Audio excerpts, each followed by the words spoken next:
రాష్ట్రంలో కాంగ్రెస్ పార్టీ నిర్బంధ పాలన సాగిస్తోందని, ప్రశ్నించే వారిని అరెస్టు చేయిస్తూ భయభ్రాంతులకు గురిచేస్తుందని మాజీ ఎమ్మెల్యే కోరుకంటి చందర్ మండిపడ్డారు.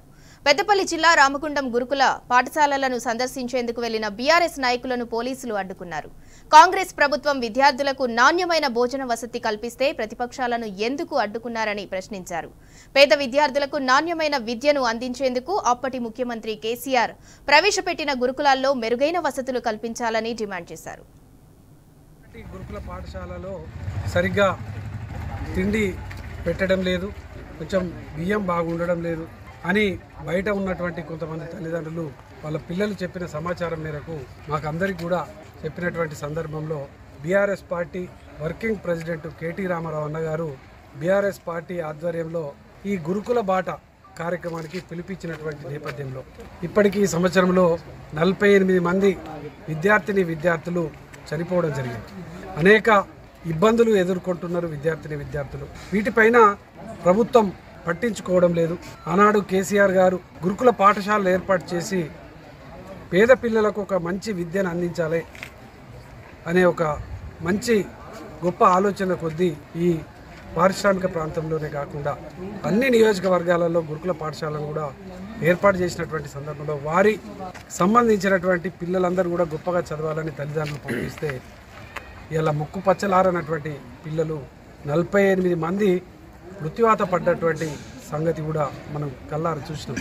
అందుకోసమే బీఆర్ఎస్ పార్టీ ఒక ప్రతిపక్ష పాత్రను కేటీఆర్ అన్న నాయకత్వంలో ఇలా ప్రశ్నించేటువంటి విధంగా ఈ ప్రభుత్వాన్ని మేల్కొల్పేటువంటి విధంగా ఇక్కడున్నటువంటి పరిస్థితులను ప్రజల దృష్టికి ప్రభుత్వం దృష్టికి తెచ్చేటువంటి విధంగా ఈ యొక్క గురుకుల బాట కార్యక్రమాన్ని పెట్టుకుంటే కనీసం ఈ గురుకుల బాటకు సంబంధించినటువంటి వెళ్ళినప్పుడు అక్కడ ఉన్నటువంటి స్థితిగతులను చెప్పాలని ప్రిన్సిపల్ అడిగితే కూడా గేటు మూసివేసుకొని అనుమతి లేదని మాట్లాడుతున్నటువంటి పరిస్థితి నిజంగా దుర్మార్గం. ఇంత నిర్బంధ పాలనతోని అసలు పిల్లలను ఏం చేస్తారు, అసలు ఆ పాఠశాలను కొనసాగిస్తారా లేదా? మీరు నిజంగానే గురుకుల పాఠశాలను మంచిగా నడిపిస్తే మేము గొప్పగా నడిపిస్తున్నామని చూపెట్టండి. మేము ఈ ప్రాంతంలో 5 ఏళ్ళు ఎమ్మెల్యేగా పరిపాలన చేసినటువంటి వాళ్ళమే. మరి పరిస్థితి చూసడానికి వస్తే కూడా ఆపడం అనేది నిజంగా చాలా దుర్మార్గం.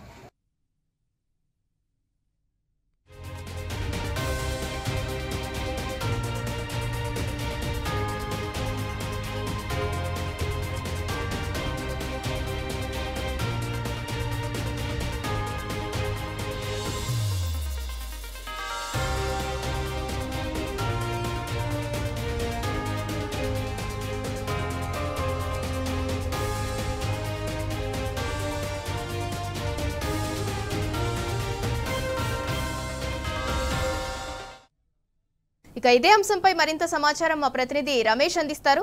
రమేష్, మనం గడిచిన 11 నెలల్లో చూసుకున్నట్టయితే గురుకులాల్లో అనేక ఫుడ్ పాయిజన్ ఘటనలు ఇంకా మరణాలని కూడా మనం ఈ కథనాలన్నీ విన్నాము. ఇది చూసి చలించిపోయిన బీఆర్ఎస్ గురుకులాల బాట అనే కార్యక్రమాన్ని చేపట్టింది. అందులో భాగంగానే రాష్ట్ర వ్యాప్తంగా గురుకులాలన్నింటినీ కూడా సందర్శిస్తున్నారు. వారిని ఎందుకు పోలీసులు అడ్డుకుంటున్నారు అసలు? ఏదైతే ఇప్పుడు తెలంగాణ రాష్ట్ర వ్యాప్తంగా కూడా గురుకులాల పేరు చెప్తేనే ఇటు విద్యార్థులు కావచ్చు, అటు తల్లిదండ్రులు కావచ్చు వణికిపోతున్నటువంటి పరిస్థితి, బెంబేలెత్తుతున్నటువంటి పరిస్థితి. ఎందుకంటే తెలంగాణ రాష్ట్ర వ్యాప్తంగా కూడా నిత్యం ఏదో ఒక గురుకుల పాఠశాల నిత్యం విద్యార్థులు ప్రాణాలు పోవడం, ప్రాణాపాయ స్థితికి చేరుకోవడం, పాము కార్లకు గురి కావడం, లేదంటే ఫుడ్ పాయిజన్ గురి కావడం, అనేక అస్వస్థలకు గురి కావడం, ఇలాంటి సంఘటనలు నిత్యం తెలంగాణ రాష్ట్ర వ్యాప్తంగా కూడా ఏదో ఒకటి జరుగుతుంది.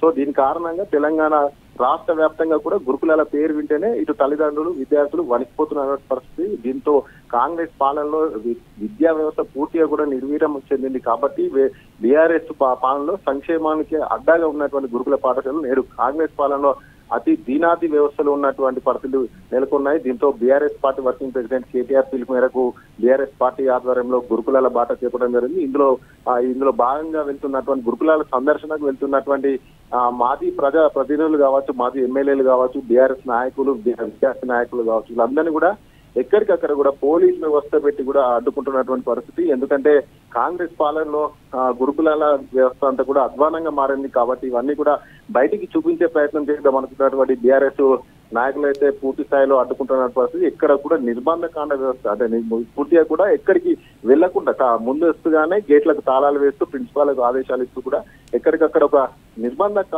పాలన అయితే కొనసాగుతున్నట్టుగా మనకు సమాచారం అందుతుంది. దీంట్లో భాగంగానే పెద్దపల్లి జిల్లాలో కూడా అనేక ఘటనలు కూడా జరిగాయి. సుల్తానాబాద్ లో ఉన్నటువంటి గురుకుల పాఠశాలలో విద్యార్థి పాము కాటుకు గురి కావడం జరిగింది. అలాగే మంత్రి ఉత్తానం మండలంలో ఉన్నటువంటి మరొక గురుకుల పాఠశాలలో సుమారుగా 48 మంది విద్యార్థులు కూడా అస్వస్థకు గురైన పరిస్థితి. ఇంకో పెద్ద ఎత్తున కూడా పెద్దపల్లి జిల్లా వ్యాప్తంగా కూడా గురుకులాల వ్యవస్థ అయితే అధ్వానంగా మారింది. ఈ రోజు కూడా నిన్న ఈ రోజు నుండి కూడా పెద్ద ఎత్తున బీఆర్ఎస్ నాయకులు అంతా కూడా గురుకుల బాట పట్టారు.